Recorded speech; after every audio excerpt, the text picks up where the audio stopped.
Hello and welcome to another episode of Untold Chapters with Austin Macauley Publishers. Today I have the pleasure of introducing our guest, Susan Wilsher. A primary teacher with a love of teaching Year 6 and working as a literacy coordinator, relished nurturing language skills and creative writing in students, while also crafting her own fantasy world. Would you like to introduce yourself and tell us a bit about your book? I would, thank you.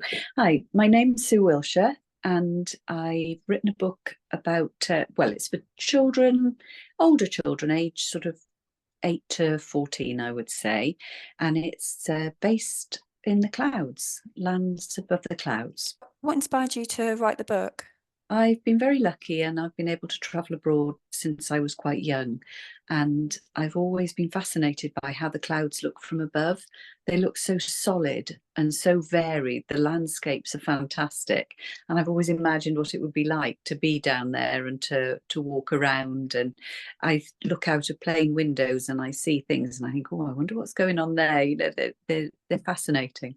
And when you look online, there's some fantastic photos that people have taken of cloud shapes. They do look so amazingly realistic. So how did the story develop? Did you know how you wanted the characters to be, what you wanted the story to be? Well, it's a bit of a roller coaster because I had an idea of the main characters and what I wanted them to be like.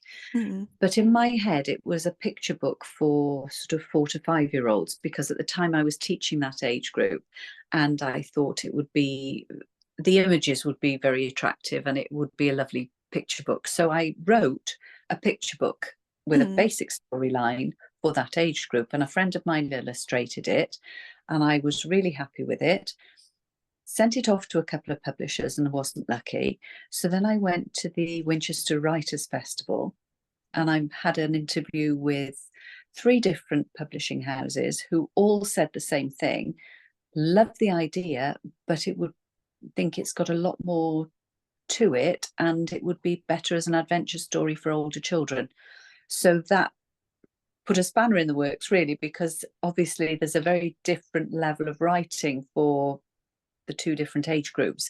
I was teaching Year 6 in a primary school at that time, so that the age group was ideal.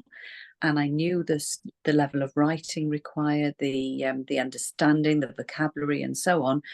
But the plot has to be a lot more in depth, obviously, if you're working with that age of young people.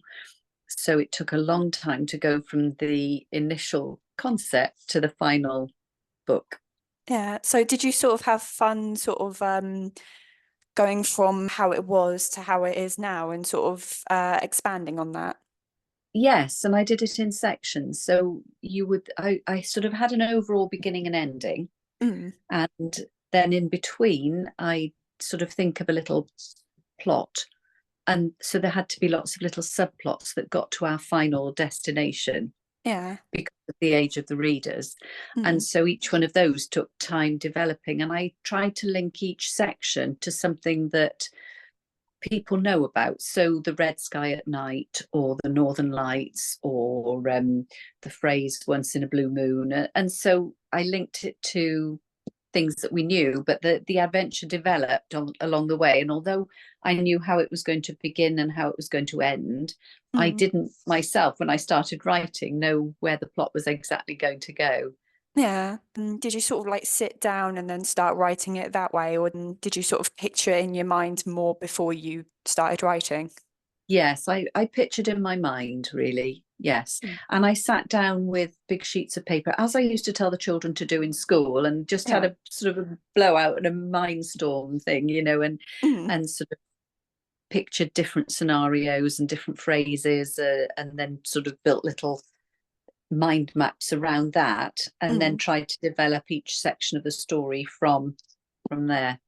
Oh, that's a really good way of doing it, especially with puzzle pieces almost, where you've got, you've got Yes. this point and you've got this point, while working out how they sort of fit together. I always find to be Yes. one of the most fun ways of doing it, really, and Yeah. sort of just Yeah. branching them out. Yeah. It was fun, but it's not something that's straightforward, I found. When I sat down and started to write, right at the beginning, I wrote the first paragraph I wrote, I really was pleased with, and I thought, yeah, I like that. And that's now about the last paragraph in the book. Yeah, because I think like with the first draft of your book as well, you're basically telling like how the story is going to be. It doesn't need to be like absolutely perfect, your first draft, and sort of go from there. So, well, with the exception of like how initially it was a picture book, and then you sort of adapted it to being like a young adult book. So, did you experience any other like challenges whilst writing the story? I think the thing I found the hardest to get my head around was at the Writers' Festival, a couple of people mentioned um, that they kept saying show, don't tell. Uh, And uh, I thought that was something I really struggled with, because you write something and you think you've done it, and then you look at it and you think, no, I haven't got it right there. I've told people what I want them to see, yeah. and I found that the hardest thing to do, because Mm, I suppose because it's not a very concrete thing to explain to somebody, mm, and to quite understand how you've got to do that. So that was probably the thing I found the hardest. mm, And also thinking of names that words, because it was set in a scenario that we don't have, they mm, had to be unusual names, they had to be different. And when you start trying to think of silly words, nonsense words, unused words, it's very difficult, because you sort of go through these sounds that sound a bit silly, or you come across one and you think, oh well, no, that actually exists, that's a word. And so uh, it was, yeah, that was a bit tricky. especially with whenever it's like a young adult book or sort of more aimed at sort of adults in some way, it's sort of trying to, because you're creating a world that technically doesn't exist. So it's sort of like the character names, the place names, like all of these different names. It's just finding a way to like come up with them. And like sometimes, I know, like the main character, like Zeeglit, for example, might be really clear in your head, but like figuring out, what do you name the other places, Yes, things like that. So like how did you sort of experience that? Was it more like easier, or was it sort of just it was challenging, and I'd sit down, and just write down nonsense words, and they often seem to sound Russian for some reason. I don't know why, but anyway, they ended up. I think I was happy with them when I finished. it's just yeah, absolutely brilliant, some of the things that you do come up with, and you sort of just Yeah, some things click and then other things don't, and then you've got like a first name but you need a last name, and etc yes, and etc. you can think of them in your head, but when you actually say them out loud, they sound very silly, because we're not words we're used to, And oh, is that Yeah. all right? And it's always a fun one. Do you have like, so for people listening and they might be coming up with or trying to come up with like their own idea, or are wanting to write a book themselves, any advice at all for them?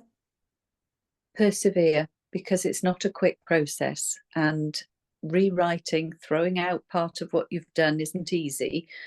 But I used to say to the children, go back and edit it. You need to look at this and this and this. And you could see as they went back to their desk, they sort of, oh, no, got to do it again. And it's the same feeling, as an adult, you've got to rewrite, you've got to look at it critically, and you have got to go back and back and back. And it won't be done overnight. It's not an easy process. Hmm. More of a marathon rather than a sprint. Yes, yes, definitely. But worth it.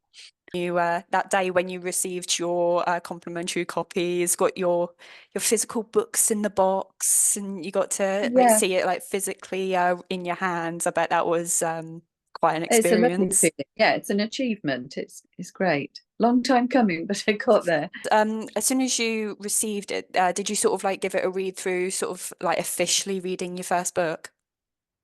Yes. Thank you for listening to our new episode of Untold Chapters. If you would be interested in Susan's fantastical book, you can find the link in the description. Don't forget to like, comment, and subscribe for more videos like this.